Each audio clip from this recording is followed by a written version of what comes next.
News 18 ಡಿಜಿಟಲ್ಗೆ ಸ್ವಾಗತ. ನಾನು ಹೆಬ್ಬಾಕ ತಿಮ್ಮೇಗೌಡ. ರಾಜ್ಯದ ಹಲವೆಡೆ ಕಾಡು ಪ್ರಾಣಿಗಳ ಹಾವಳಿ ದಿನೇ ದಿನೇ ಹೆಚ್ಚಾಗ್ತಾ ಇರುವಂಥದ್ದು. ಎಸ್ಪೆಷಲಿ ಮೈಸೂರಿನ ಚಾಮರಾಜನಗರ, ನಂಜನಗೂಡು, ಮತ್ತೊಂದು ಕಡೆಯಾಗಿ ಟಿ ನರಸೀಪುರ, ಎಚ್ ಡಿ ಕೋಟೆ ಭಾಗದಲ್ಲಿ ಹುಲಿ ಹಾವಳಿ ಹೆಚ್ಚಾಗ್ತಾ ಇದ್ದರೆ, ಇತ್ತ ಹಳೆ ಮೈಸೂರು ಭಾಗದ ತುಮಕೂರು, ಹಾಸನ, ಮತ್ತೊಂದು ಕಡೆಯಾಗಿ ಚಿತ್ರದುರ್ಗ, ಚಿಕ್ಕಬಳ್ಳಾಪುರ ಈ ಭಾಗದಲ್ಲಿ ಚಿರತೆ ಹಾವಳಿ ಹೆಚ್ಚಾಗ್ತಾ ಇದೆ. ಮತ್ತೊಂದು ಕಡೆಯಾಗಿ ಕೊಡಗು, ಹಾಸನ, ಸಕಲೇಶಪುರ ಈ ಭಾಗದಲ್ಲಿ ಕಾಡಾನೆಗಳ ಹಾವಳಿ ದಿನೇ ದಿನೇ ಹೆಚ್ಚಾಗ್ತಾ ಇರ್ತಕ್ಕಂಥದ್ದು. ಕಾಡಾನೆ ದಾಳಿಯಿಂದಾಗಿ ಇವತ್ತು ಕೊಡಗಿನಲ್ಲಿ ಕಾಫಿ ಬೆಳೆಗಾರನೋರ್ವ ಪ್ರಾಣವನ್ನು ಬಿಟ್ಟಿದ್ದಾನೆ.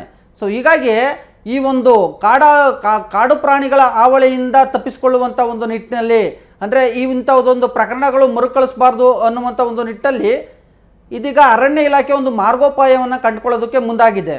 ಏನು, ಈ ಒಂದು ಮಾನವರ ಮೇಲೆ ದಾಳಿ ನಡೆಸುವಂಥ, ಮೃಗೀಯ ದಾಳಿಯನ್ನು ನಡೆಸುವಂಥ ಈ ಒಂದು ಕಾಡು ಪ್ರಾಣಿಗಳೇನಿದ್ದಾವೆ, ಆಯ್ದ ಕಾಡು ಪ್ರಾಣಿಗಳಿಗೆ ಇದೀಗ ಸಂತಾನಹರಣ ಚುಚ್ಚುಮದ್ದನ್ನು, ಅಂದರೆ ಅಂಥದ್ದೊಂದು ಟ್ರೀಟ್ಮೆಂಟನ್ನು ಕೊಡೋದಕ್ಕೆ ಇದೀಗ ಅರಣ್ಯ ಇಲಾಖೆ ಒಂದು ಚಿಂತನೆಯನ್ನು ನಡೆಸಿರುವಂಥದ್ದು.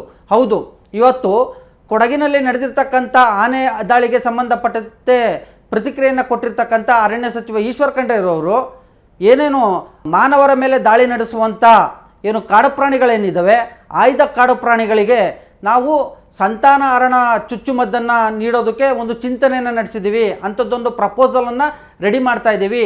ಇದು ನಿರ್ಧಾರ ಅಲ್ಲ, ಇದು ಕೇವಲ ಚಿಂತನೆ.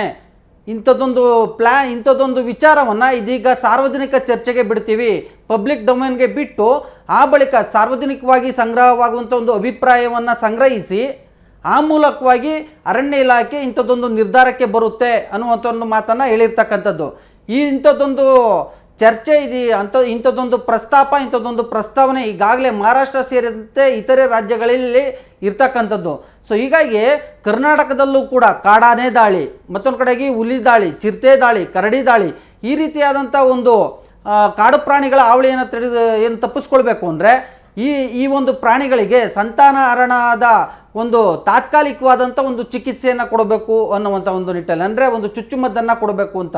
ಯಾಕಂತ ಹೇಳಿದ್ರೆ ಶಾಶ್ವತವಾಗಿ ನಾವು ಏನು ಸಂತಾನಹರಣದ ಒಂದು ಚಿಕಿತ್ಸೆಯನ್ನು ಕೊಡ್ತಾ ಇಲ್ಲ, ತಾತ್ಕಾಲಿಕವಾಗಿ ಪೋಸ್ಟ್ಪೋನ್ ಆಗುವಂಥ ಒಂದು ನಿಟ್ಟಿನಲ್ಲಿ, ಅಂದರೆ ಸಂತಾನ ಭಾಗ್ಯ, ಅಂದರೆ ಸಂತಾನ ಮುಂದೂಡಲ್ಪಡುವಂಥ, ಅಂದರೆ 1-2 ವರ್ಷಗಳ ಕಾಲ ಅಥವಾ 3-4 ವರ್ಷಗಳ ಕಾಲ ಸಂತಾನೋತ್ಪತ್ತಿ ಆಗದಂತೆ ಒಂದು ಚುಚ್ಚುಮದ್ದನ್ನು ಕೊಡುವಂಥ ಒಂದು ನಿಟ್ಟಲ್ಲಿ ಚಿಂತನೆಯನ್ನು ನಡೆಸಿದ್ದೀವಿ. ಈ ಸಂಬಂಧವಾಗಿ ನಾವು ಏನು ಪಶುವೈದ್ಯಕೀಯ ಇಲಾಖೆಯ ಜೊತೆನೂ ಕೂಡ ಚರ್ಚೆಯನ್ನು ನಡೆಸಿರುವಂಥದ್ದು. ಸೊ ಈ ಒಂದು ವಿಚಾರವನ್ನು ಪಬ್ಲಿಕ್ ಡೊಮೇನ್ಗೆ ಬಿಡ್ತೀವಿ.